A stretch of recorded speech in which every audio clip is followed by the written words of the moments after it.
Yesus Kristus. Dan tak lupa saya ucapkan selamat pagi, hidangan dengan Tuhan lewat kebenaran firman Tuhan.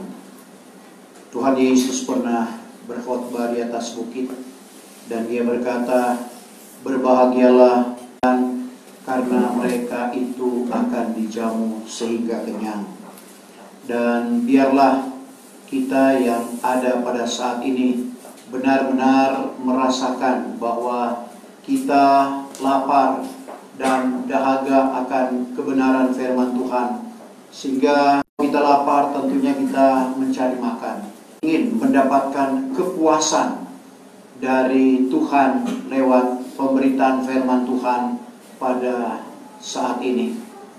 Untuk itu, Bapak Ibu Saudara yang kekasih di dalam Tuhan Yesus Kristus, mari saya jemput kita bangkit berdiri. Kita akan baca firman Tuhan di dalam kitab Wahyu. Wahyu pasal yang kelima,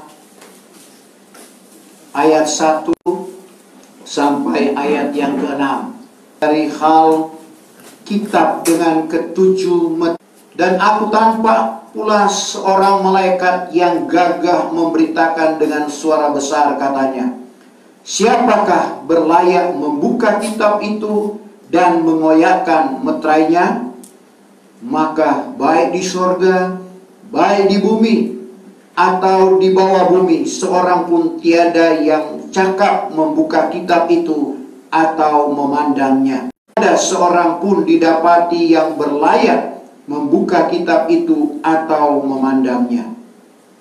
Maka ada seorang dari antara segala ketua-ketua itu berkata kepadaku, janganlah menangis.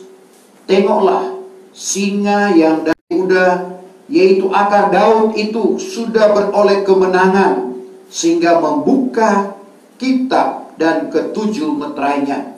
Ayat 6. Maka aku tampak di tengah-tengah aras, di antara keempat zat yang hidup, dan di tengah segala seperti sudah tersembelih rupanya, yang bertanduk 7 dan bermata 7, yaitu ketujuh roh Allah yang sudah disuruhkan ke seluruh bumi ini. Terima kasih, puji Tuhan, silakan. Bapak Ibu Saudara yang dikasihi di dalam Tuhan Yesus Kristus, kita sudah membaca beberapa ayat firman Tuhan di dalam kitab Wahyu. Kasih di dalam Tuhan Yesus Kristus, sebagaimana yang sudah dijelaskan pada pasal sebelumnya, yaitu zaman ini. Jadi kita lihat luar biasa Rasul Yahya, karena dia sangat mengasihi Tuhan, sehingga Tuhan menganugerahkan kitab Wahyu yang menceritakan hal-hal yang sudah terjadi. Yang sudah terjadi terutama pasal 1 sampai pasal yang ketiga. Dan yang akan terjadi pasal 4 sampai pasal yang ke-22. Dan kita perhatikan apa yang sementara terjadi. Tetapi orang yang menyelidik hukum yang sempurna, orang yang menyelidik hukum yang sempurna, yaitu hukum kemerdekaan, serta tekun atau setia, tidak menjadi orang yang mendengar yang terlupa, orang yang menurut dengan sebenarnya, melainkan orang yang menurut dengan sebenarnya atau dengan sungguh-sungguh. Maka ialah orang yang berbahagia di dalam hal ia menurut itu. Jadi orang yang menyelidik hukum yang sempurna. Hukum yang sempurna itu adalah hukum yang berlaku di zaman Roh Kudus, di mana Bapak Ibu saya dan saudara hidup. Kenapa disebut hukum yang sempurna? Baginya akan hal kebenaran. Mengakhiri zaman Bapa ditambah dengan hukum sunat. Lalu zaman anak, dari anak yang dijanjikan Allah kepada Ibrahim, sampai kepada Tuhan Yesus Kristus, anak tunggal Bapa. Hukumnya. Tapi kita yang hidup di akhir zaman ini, di zaman Roh Kudus, di mana dimulai dari pencurahan Roh Kudus di loteng Yerusalem, maka itulah zaman Roh Kudus yang juga disebut sebagai akhir zaman. Awal zaman Bapa, pertengahan zaman Roh Kudus, yang dijanjikan oleh Tuhan. Karena jelas bahwa Tuhan akan datang kembali, bukan lagi seperti kedatangannya atau kelahirannya ke dalam dunia untuk mencari orang yang berdosa, tetapi kedatangannya yang kedua kali mencari orang yang sudah tidak bercacat celah, seperti yang disuratkan oleh Rasul Paulus kepada jemaat Tesalonika. 1 Tesalonika 5 ayat yang ke-23. 1 Tesalonika 5 ayat 23. Allah sendiri yang pohon sejahtera itu menguduskan kiranya kamu dengan sempurna, menguduskan kiranya kamu dengan sempurnanya, dan segenap roh dan nyawa dan tubuh kamu terpelihara dengan tiada bercacat celah, tidak bercacat celah pada masa kedatangan Tuhan kita Yesus Kristus. sampai di situ, pada masa kedatangan Tuhan Yesus Kristus pada kali yang kedua. Dia mencari orang yang sempurna. Sempurna artinya lengkap. Dia mencari orang yang tidak bercacat celah, sempurna roh, jiwa, dan tubuh. Nah, untuk itu Bapak Ibu Saudara, Roh Kudus ini sangat berperan penting di dalam kehidupan kita. Sebab itu Paulus dia mengajak kepada jemaat yang ada di Korintus untuk merebut kalau boleh semua karunia rohani menjadi milik dan bagian Bapak Ibu saya dan Saudara. 1 Korintus 14 ayat 1. Hambatlah olehmu kasih itu, Hambatlah olehmu atau kejarlah olehmu akan kasih itu, dan lagi usahakanlah dirimu akan beroleh segala karunia. Usahakanlah dirimu beroleh segala karunia yang rohani. Tetapi terlebih pula supaya kamu bernubuat. Jadi usahakanlah dirimu memperoleh segala karunia yang rohani, terlebih supaya kamu bernubuat. Jadi kita perhatikan, kita juga yang ada di akhir zaman, ujung akhir zaman ini, kita berusaha supaya kita memiliki karunia-karunia Roh Kudus itu, karena betapa pentingnya karunia itu. Bahkan karunia itu berfungsi mengajar kehidupan kita. Apa yang kita tidak ketahui, apa yang masih terselubung, yang belum diungkapkan lewat karunia Roh Kudus itu. Dan Rasul Yahya katakan, karunia roh itu tidaklah palsu. 1 Yahya 2 ayat yang ke-27. Adapun kamu ini, maka karunia roh yang telah kamu peroleh, karunia Roh Kudus yang kamu peroleh, daripadanya itu tinggal di dalam kamu. Daripadanya itu tinggal di dalam kamu. Dan tak usah kamu diajar oleh seorang pun lagi. Tak usah kamu diajar oleh seorang pun lagi. Melainkan karunianya itu memberi kamu pengajaran. Jadi karunia Roh Kudus yang akan mengajar kehidupan Bapak Ibu saya dan Saudara.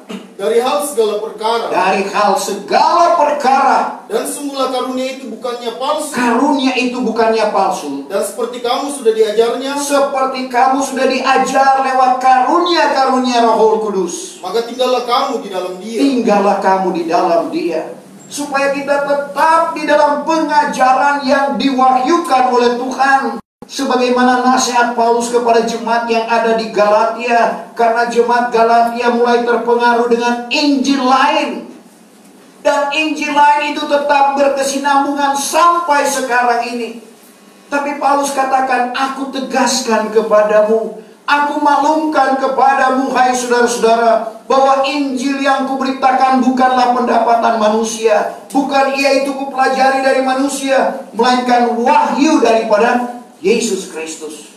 Sebab itu dengan karunia yang dimiliki oleh Rasul Yahya ini, dia punya karunia penglihatan, sehingga Tuhan memperlihatkan dia, bahkan Tuhan mengangkat rohnya, sehingga di dalam penglihatannya, bagaimana dia dibawa ke aras, dan dikatakan dalam ayat ini, aku tampak di dalam tangan kanan dia, yang duduk di atas aras itu, ada sebuah kitab. Jadi kitab ini menceritakan apa yang nantinya akan diungkapkan dalam Wahyu pasal 6, yaitu diungkapkan tentang 6 meterai. Wahyu pasal yang ke-8 1 meterai, jadi 7 meterai. Meterai yang pertama sampai meterai ke-6 diungkapkan dalam Wahyu pasal 6. Dan meterai yang ke-7 nanti diungkapkan dalam Wahyu pasal yang ke-8, yang bertulis luar dalam dan bermeterai dengan ke-7 meterai. Jadi kita perhatikan Bapak Ibu Saudara, sekali lagi, apa yang ada di dalam kitab itu adalah rahasia kebenaran firman Tuhan. Apa yang akan terjadi di akhir zaman ini, jadi nanti akan diungkapkan dalam Wahyu pasal yang ke-6. Tapi sebenarnya Tuhan sudah berterus terang pada waktu Tuhan Yesus melayani pekerjaan Bapaknya di tengah-tengah dunia ini. Karena ke-7 meterai itu ada hubungannya dengan Matius pasal yang ke-24. Bagaimana murid-murid bertanya kepada Tuhan tentang masa kesudahan alam dan alamat kesudahan alam ini. Matius 24 ayat yang ketiga. Tatkala ia duduk di atas bukit Zaitun, maka murid-murid itu datang kepadanya. Tiga sama sendiri serta berkata, nyatakanlah kiranya kepada kami. Masa manakah perkara ini berlaku kelak? Dan apakah alamat kedatanganmu? Dan kesudahan alam ini. Jadi kita perhatikan murid-murid bertanya, dan Tuhan berterus terang tentang apa yang akan terjadi di akhir zaman ini. Mulai dia mengungkapkan tentang Mesias palsu atau Kristus palsu. Dia ceritakan tentang peperangan, kesusahan dan kelaparan akan menimpa dunia ini. Kasih orang akan menjadi tawar. Tapi ada yang dikatakan oleh Tuhan, Injil kerajaan ini akan dimaisyurkan ke 4 penjuru alam, baru tiba kesudahan. Tapi sebelumnya Tuhan berkata, barang siapa yang bertekun sampai ke akhir, dialah yang akan diselamatkan. Dan kita perhatikan ayat yang kedua. Dan aku tanpa pula seorang malaikat yang gagah memberitakan dengan suara besar, katanya, siapakah berlayak membuka kitab itu dan mengoyakkan meterainya? Ini berbicara tentang malaikat Jibril sebagai malaikat pekabaran. Dikatakan bagaimana Rasul Yahya nampak seorang malaikat yang gagah memberitakan dengan suara besar, katanya, siapakah yang berlayak untuk membuka kitab itu dan mengoyakkan meterai itu? Maka baik di sorga, baik di bumi, atau di bawah bumi, seorang pun tiada yang cakap membuka kitab itu atau memandangnya. Jadi kita perhatikan Bapak Ibu Saudara, di dalam apa yang ada di dalam kitab itu, tidak ada seorang pun yang cakap atau tidak ada seorang pun yang mahir untuk membuka akan kitab itu. Karena kadangkala, bukan kadangkala, memang rahasia-rahasia yang diungkapkan oleh Tuhan, seperti apa yang Tuhan ungkapkan kepada Rasul Yahya, seperti apa yang diungkapkan oleh Tuhan kepada orang-orang dengan pergumulannya, bisa sampai ke aras. Malaikat tidak bisa, saudara. Dan mereka ingin mengetahui, seperti suratan Petrus. Dalam 1 Petrus 1 ayatnya yang ke-12, 1 Petrus 1 ayat 12. Ayat ke-12. Maka kepada mereka itu sudah dinyatakan bahwa bukannya bagi dirinya sendiri, melainkan bagi kamu. Mereka itu sudah melayani di dalam segenap perkara. Yang sekarang ini kamu diberitahu oleh orang yang memberitakan kabar kesukaan kepada kamu dengan Roh Kudus. Dengan Roh Kudus yang disuruhkan datang dari surga. Maka perkara itulah malaikat ingin hendak mengetahui. Malaikat ingin mengetahui. Jadi seseorang seperti Rasul Yahya, pada waktu dia diangkat rohnya ke aras, malaikat hanya sampai di pintu aras, tidak diizinkan untuk masuk. Dan Tuhan mengungkapkan kepada Rasul Yahya sebagai manusia, sehingga malaikat pun ingin mengetahui apa yang Tuhan ungkapkan itu. Dan ini juga tidak menutup kemungkinan bagi Bapak, Ibu, saya dan saudara yang hidup di ujung akhir zaman ini, apalagi memasuki kegerakan yang besar, sebagaimana murid-murid mula-mula dari almarhum bagaimana Tuhan beracara sehingga murid-murid yang murid-murid almarhum ini yang dididik oleh almarhum bisa punya karunia penglihatan, bisa sampai ke aras, dan luar biasa Bapak Ibu Saudara. Kalau roh Tuhan bekerja, meskipun kita perhatikan itu sebagai hal-hal yang menjadi rahasia, tapi kalau kepada orang yang mengasihi Tuhan, kita lihat saja Daniel luar biasa karena dia mengasihi Tuhan. Dia menerima wahyu daripada Tuhan. Kita perhatikan dalam Daniel pasal yang ke-10, meskipun dia di dalam tawanan, orang-orang yang dibuang ke Babilonia, tapi karena ketaatannya kepada Allahnya, 3 kali sehari dia berdoa meskipun ada ancaman. Apabila berdoa kepada Allahnya akan dimasukkan ke dalam kandang singa, berarti kematian. Dia tidak mengasihi dirinya, melainkan dia lebih mengasihi Tuhan daripada mengasihi dirinya sendiri. Dan akhirnya dalam Daniel pasal 10 ayat 1 kita baca. Yang pertama, Hatta, maka pada tahun yang ketiga daripada kerajaan Koresi, raja orang Farisi itu, datanglah suatu wahyu kepada Daniel. Datanglah satu wahyu kepada Daniel yang bergelar Belsasar, suatu wahyu yang amat benar. Wahyu yang amat benar akan hal perang besar-besar, maka mengertilah ia maknanya dan diketahuinya akan hayal itu. Jadi kita perhatikan Daniel menerima wahyu dari Tuhan. Meskipun kita perhatikan apa yang diperlihatkan oleh Tuhan kepada Daniel belum berlaku pada zamannya, suatu hal yang luar biasa. Nanti berlaku di ujung akhir zaman ini, di mana Bapak, Ibu, saya dan saudara. Tapi itu telah ditunjukkan Tuhan kepada Daniel lewat wahyu. Dan akhirnya firman Tuhan berkata kepada Daniel, Daniel, tutuplah olehmu kitab ini dan meteraikanlah. Nanti akhir zaman banyak orang akan menyelidik dia dan pengetahuan akan disempurnakan. Daniel 12 ayatnya yang keempat. Tetapi akan dikau hai Daniel, tutuplah olehmu segala perkataan ini. Tutuplah olehmu segala perkataan ini. Dan meteraikanlah kitab ini sampai kepada masa kesudahan. Meteraikanlah kitab ini sampai pada masa kesudahan alam. Maka pada masa itu banyak orang akan menyelidik dia. Masa itu di mana Bapak, Ibu, saya dan saudara, banyak orang akan menyelidik dia. Dan pengetahuannya pun akan dipertambahkan. Pengetahuan akan dipertambahkan. Kita perhatikan apa yang terjadi sekarang ini. Pengetahuan manusia semakin hari semakin dipertambahkan. Pengetahuan manusia semakin disempurnakan. Kita berada di tempat ini, Bapak, Ibu, saudara yang berada di rumah, sama-sama kita beribadah. Ini merupakan bukti pengetahuan semakin dipertambahkan, semakin disempurnakan oleh Tuhan. Kalau pengetahuan dunia semakin dipertambahkan, demikian juga dengan pengetahuan firman Tuhan.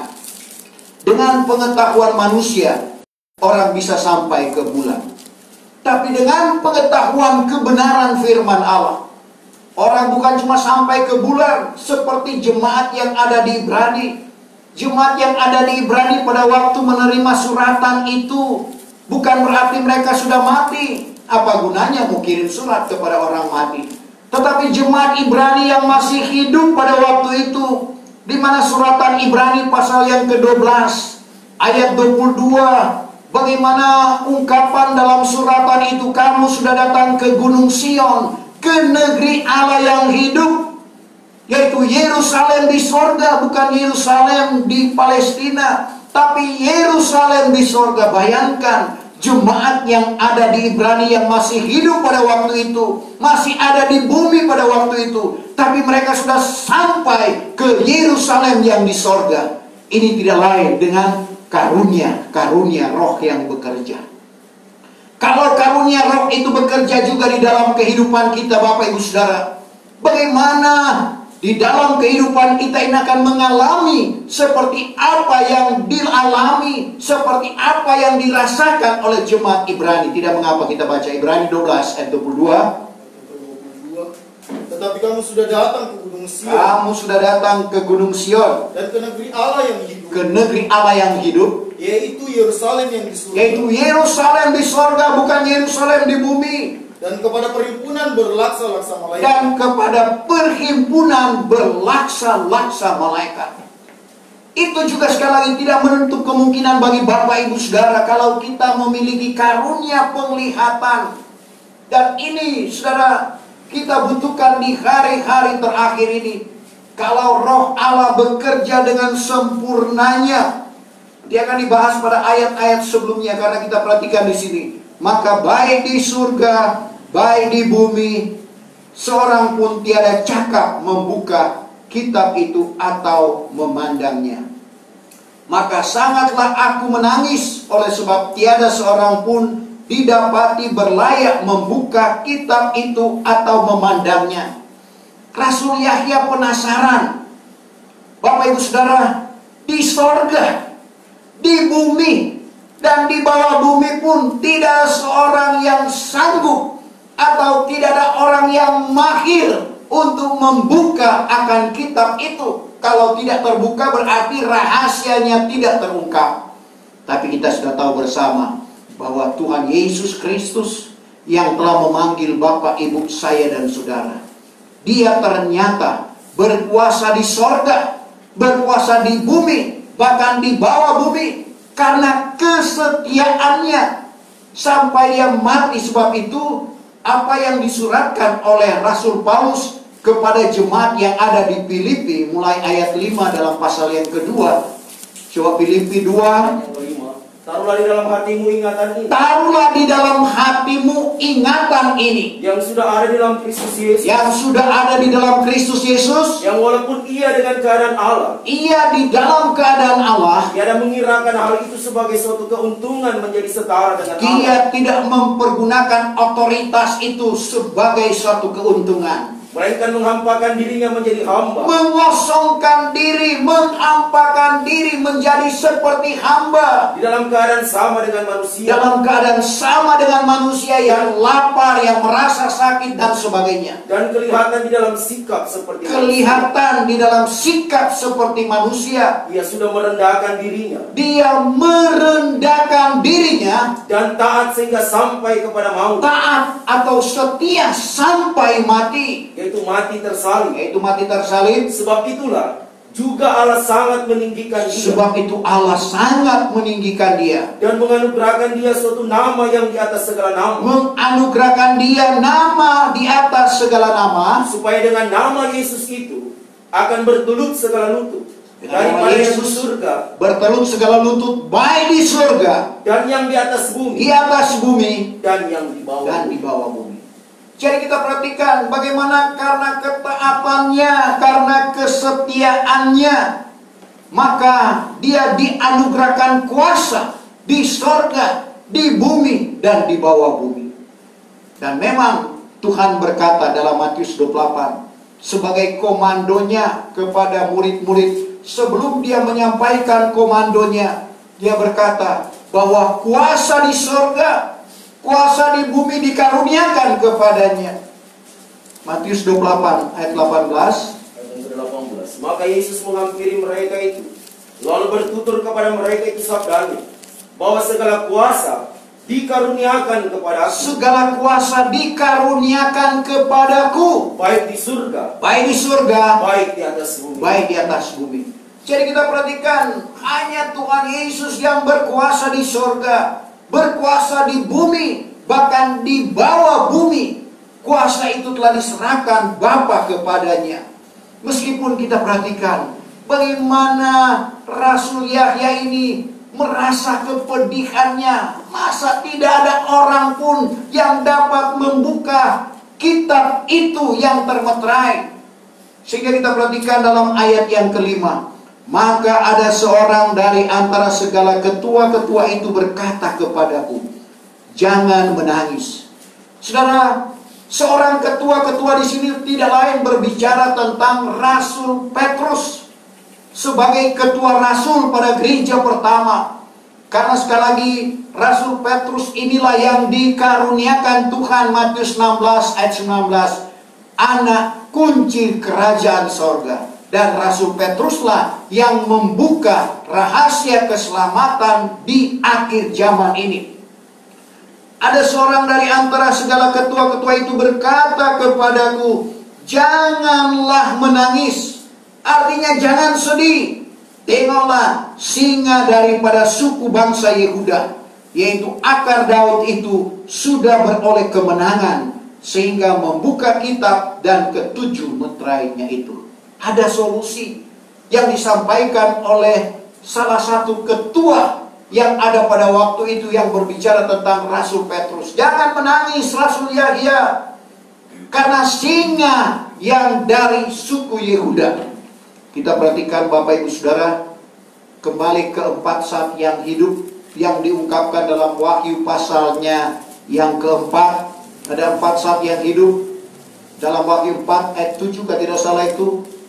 Seperti singa, berbicara tentang Injil Matius yang berbicara tentang Yesus adalah raja di atas segala raja.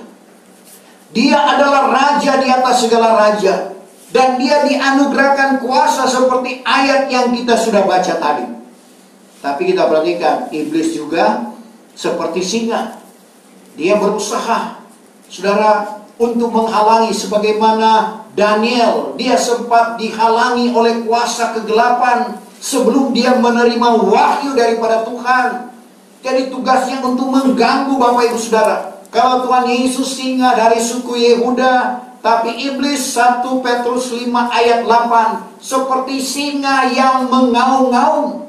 Tuhan ingin mengungkapkan rahasia firman Tuhan, tetapi iblis sebagai singa yang mengaum-ngaum selalu mengganggu, menyodorkan hal-hal yang tidak berkenan kepada Tuhan. 1 Petrus 5 ayat 8. Hendaklah kamu beringat. Hendaklah kamu beringat. Hendaklah kamu berjaga-jaga. Hendaklah kamu berjaga-jaga. Adapun iblis seterumu itu. Iblis seterumu itu seperti singa yang mengaum. Seperti singa yang mengaum berjalan-jalan. Mencari siapa yang dapat dilulurnya. Mencari siapa yang dapat dilulurnya. Ia juga sementara melulur Bapak Ibu saya dan saudara, baik yang ada di tempat ini, baik yang ada di rumah. Dia lulur kita, dia berikan roh ngantuk supaya kita tidak dengar firman Tuhan. Tapi di sini dan di rumah-rumah tidak ada ya. Kita lawan dia dengan iman yang teguh. Firman Tuhan selalu memberikan solusi bahwa lawanlah dia dengan imanmu yang teguh. Jadi kita harus lawan dengan iman yang teguh, karena Tuhan berjanji kalau kita selalu mengandalkan Tuhan seperti umat Israel. Tuhan bilang, berdiam diri, aku akan ganti berperang. Kalau kita mengandalkan Tuhan, Bapak Ibu Saudara, seperti yang dikatakan dalam Keluaran 14 ayat yang ke-14. Keluaran 14 ayat yang ke-14. Bahwa Tuhan juga kelak berperang akan ganti kamu. Tuhan kelak berperang ganti kamu. Dan kamu ini akan berdiam diri juga. Kamu akan berdiam diri juga. Kalau kita berdiam bukan bermaksud bodoh, berdiam diri di kaki Tuhan, Tuhan akan ganti berperang dengan Bapak Ibu saya dan saudara. Sebagaimana juga yang dikatakan oleh Paulus dalam Roma pasal 8 ayatnya yang ke-31. Kalau Allah di pihak kita, siapakah yang dapat melawan kita? Saudara, kita berperang bukan dengan manusia, tapi kita berperang dengan penguasa yang ada di udara, yang berusaha untuk menghalangi iman kita, berusaha untuk menghalangi perjalanan iman kita, supaya kita tidak tembus kepada apa yang Tuhan inginkan di dalam kehidupan kita. Tapi mari kita melawan itu dengan iman yang teguh. Kita senantiasa mengandalkan Tuhan, supaya Tuhan ada di pihak kita. Kenapa? Kalau Tuhan ada di pihak kita, tidak ada yang dapat melawan kita. Roma 8 ayat yang ke-31. 8 ayat 31. Sekarang apakah hendak kita katakan Sekarang, akan hal itu? apakah yang kita katakan akan hal itu? Jikalau Allah memihak kita, Jikalau Allah memihak kita, siapakah lawan kita? siapakah yang dapat melawan kita? Untuk memperoleh kemenangan, Bapak Ibu Saudara, kita harus ada di pihak Tuhan. Kita harus mengutamakan Tuhan di dalam kehidupan kita. Tuhan Yesus berkata, carilah dahulu kerajaan Allah serta kebenarannya. Maka sekaliannya itu, apa yang kita mau makan, minum, pakai, Tuhan tambahkan di dalam kehidupan kita. Jadi janji Tuhan, kalau kita mengutamakan Tuhan seperti saat ini, Bapak, Ibu, Saudara, mengutamakan Tuhan dengan datang beribadah kepada Tuhan.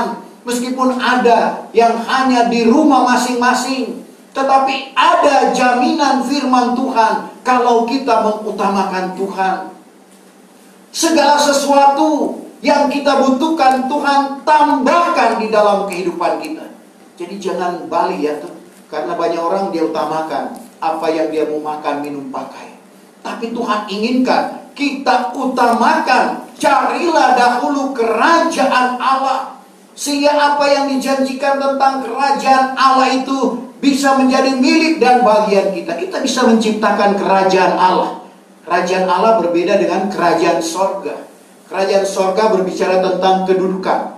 Tapi kerajaan Allah bisa kita ciptakan di tengah-tengah dunia seperti doa yang diajarkan oleh Tuhan Yesus kepada murid-muridnya. Datanglah kerajaanmu dalam Matius 6. Jadilah kehendakmu di bumi seperti di sorga. Bagaimana kita memperoleh kerajaan Allah itu? Paulus katakan dalam Roma 14 ayatnya yang ke-17. Rum 14 ayat 17.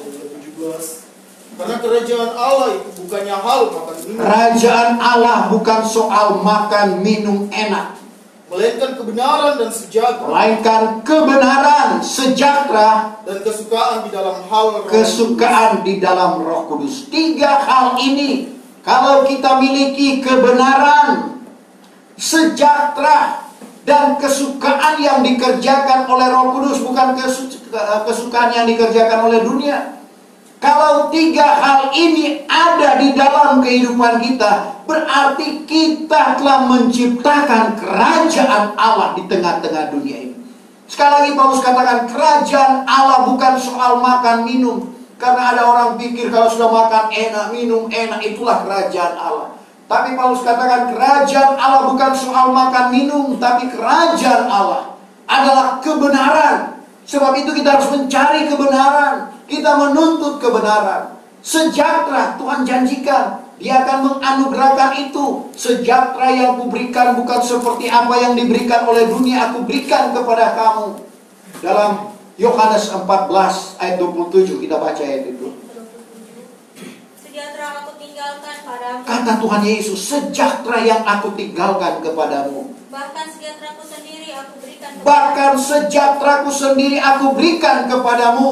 Bukan seperti diberi oleh dunia ini. Tidak seperti yang diberikan oleh dunia ini. Aku berikan kepadamu. Aku berikan kepadamu. Janganlah susah hatimu dan jangan takut. Jangan susah dan jangan takut. 2 hal ini banyak kali menimpa kehidupan kita. Kesusahan dan ketakutan. Tapi kalau sejahtera kita miliki Bapak Ibu Saudara, kita tidak akan susah, kita tidak akan takut menghadapi segala situasi dunia ini. Dan kesukaan di dalam Roh Kudus, apalagi kalau kita memuji Tuhan dengan sungguh-sungguh Bapak Ibu Saudara. Berarti sekali lagi dengan 3 hal ini kita dapat menciptakan kerajaan Allah di tengah-tengah dunia ini. Meskipun tidak sedikit juga tantangan, bukan berarti persoalan akan hilang di dalam kehidupan kita. Tetap kita diperhadapkan dengan persoalan. Tapi sejahtera yang Tuhan anugerahkan itu, yang membuat kita tidak takut, yang membuat kita tidak khawatir. Itulah janji Tuhan dan biarlah itu kita miliki Bapak Ibu Saudara. Apalagi kita memasuki masa-masa yang sukar ini. Biarlah kita senantiasa mengutamakan Tuhan di dalam kehidupan kita. Bagian yang kedua dalam ayat ini, singa yang daripada suku bangsa Yehuda, yaitu akar Daud itu, sudah beroleh kemenangan sehingga membuka kitab dan ke-7 meterainya. Jadi tidak lain berbicara tentang Yesus Kristus. Baik dalam ayat lain, Kristus anak Daud. Dalam Wahyu 22 ayatnya yang ke-16, Wahyu 22 ayat 16 kita baca. Ayat yang ke-16. Aku ini Yesus. Aku ini Yesus. Sudah menyuruhkan malaikatku hendak menyaksikan segala perkara ini. Terus kepadamu bagi segala sidang jemaat. Akulah akar dan benih daun. Akulah akar dan benih daun. Dan bintang fajar yang gilang gemilang. Bintang fajar yang gilang gemilang itu. Jadi akar benih daun tidak lain berbicara tentang Tuhan Yesus sendiri. Dan dalam ayat yang ke-6, apa yang diperlihatkan kepada Rasul Yahya, maka aku tampak di tengah-tengah aras di antara keempat zat yang hidup, yang berbicara tentang Injil Matius, Markus, Lukas, dan Yahya. Dan di tengah segala ketua-ketua berbicara tentang 24 ketua, yaitu 12 rasul gereja hujan awal dan 12 rasul gereja hujan akhir. Terdiri seekor anak domba seperti yang sudah tersembelih rupanya. Jadi kita perhatikan seperti anak domba. Dan memang Yesus digambarkan sebagai anak domba. Yahya Pembaptis berkata dalam Yahya atau Yohanes 1 ayat yang ke-29. Coba kita baca Yohanes 1 ayat 29. Maka pada keesokan harinya ia nampak Yesus datang. Lihatlah anak domba Allah yang mengandung dosa isi dunia. Mengangkut. Lihatlah anak domba Allah yang mengangkut dosa isi dunia, termasuk bapak, ibu, saya dan saudara. Lihatlah anak domba Allah yang berbicara tentang Tuhan Yesus. Tapi ini sudah dinubuatkan sebelumnya. Dalam Kejadian pasalnya yang ketiga ayat 21. Bagaimana Adam dan Hawa setelah jatuh ke dalam dosa, mereka tadinya menutupi ketelanjangannya dengan daun, berbicara tentang kebenaran manusia. Tapi kita perhatikan, Tuhan gantikan dengan kulit domba. Berarti ada penyembelihan, ada pengorbanan. Ada yang bilang, kenapa Tuhan harus mati? Memang dia harus mati karena mengorbankan, memberikan penebusan. Kalau dia tidak mati, tidak ada keselamatan bagi kita yang orang kafir. Di luar Israel adalah kafir. Jadi jangan tersinggung kalau kita disebut kafir. Memang kafir.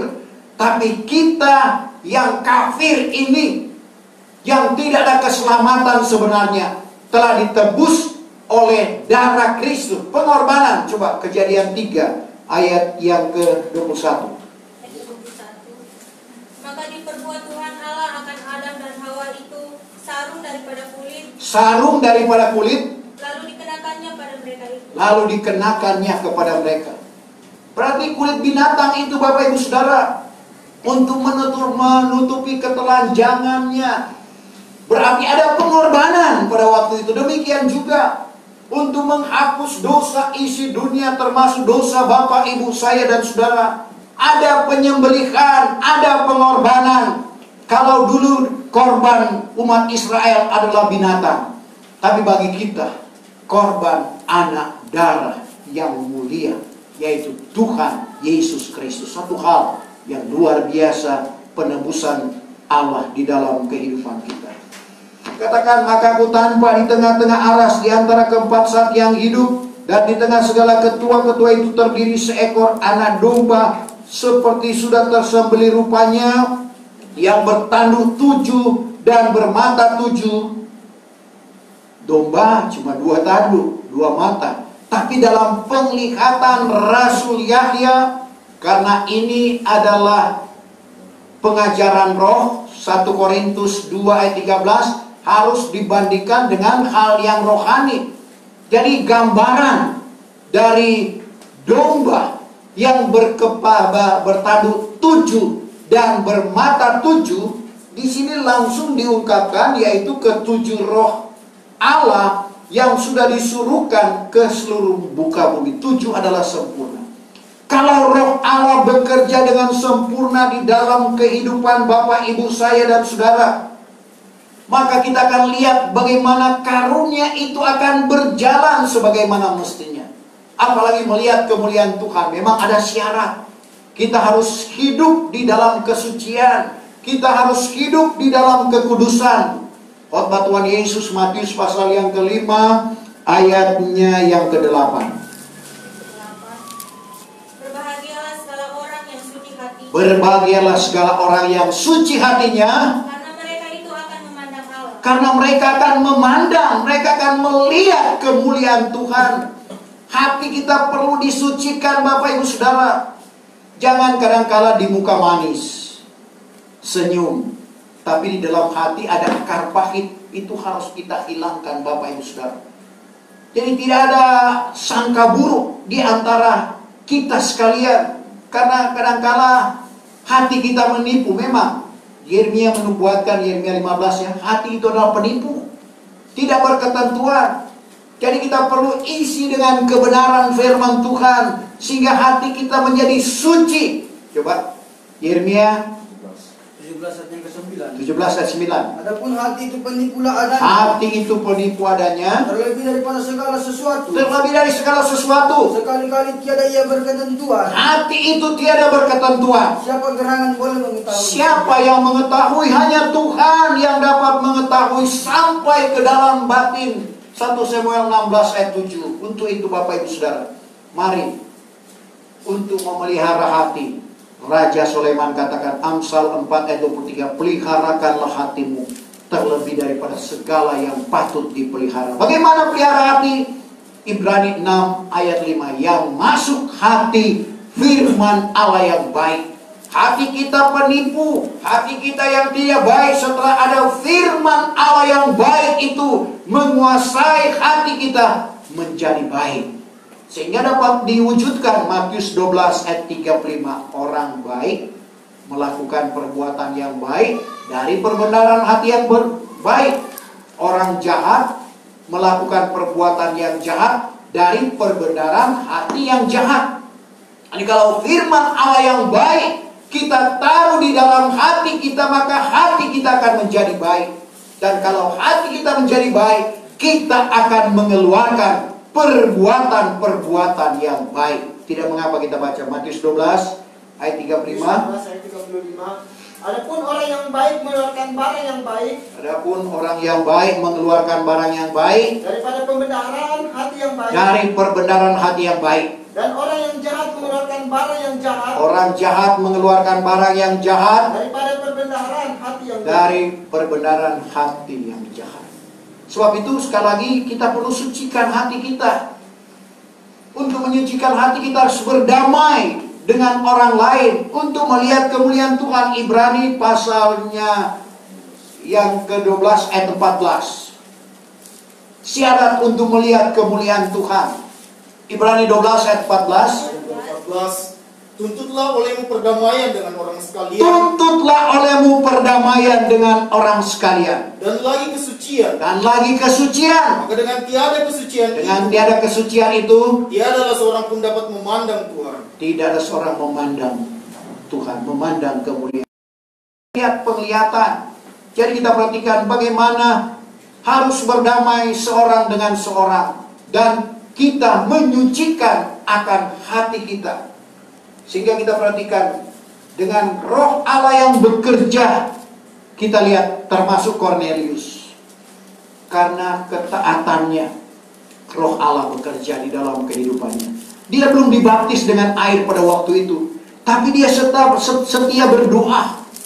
Dia setia berkorban, memberi sedekah. Sehingga datang peringatan pada waktu dia berdoa, Kisah 10 ayat 1 sampai 3 pada pukul 3 petang. Dia berdoa, dia lihat kemuliaan Tuhan.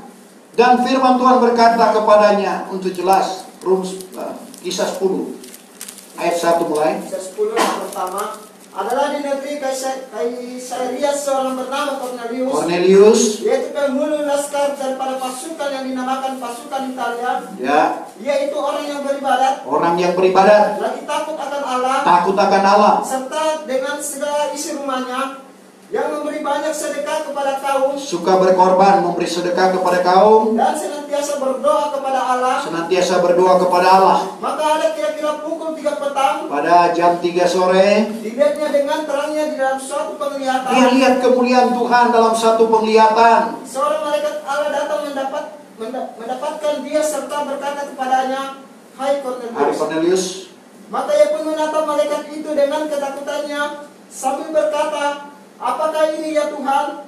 Maka katanya kepadanya, Segala doamu dan sedekahmu Doa dan sedekahmu sudah naik menjadi peringatan kepada Allah. sudah naik menjadi peringatan, baru menjadi peringatan kepada Allah. Tapi orang yang melakukan kebenaran firman Tuhan, seperti suratan Paulus kepada jemaat Filipi, pengorbanan itu satu bau harum yang berkenan kepada Tuhan. Dan kita lihat selanjutnya dalam Kisah yang ke-9 tentang bagaimana Rasul Paulus mulai ayat 3 sampai ayat 8, nanti Bapak Ibu baca sendiri.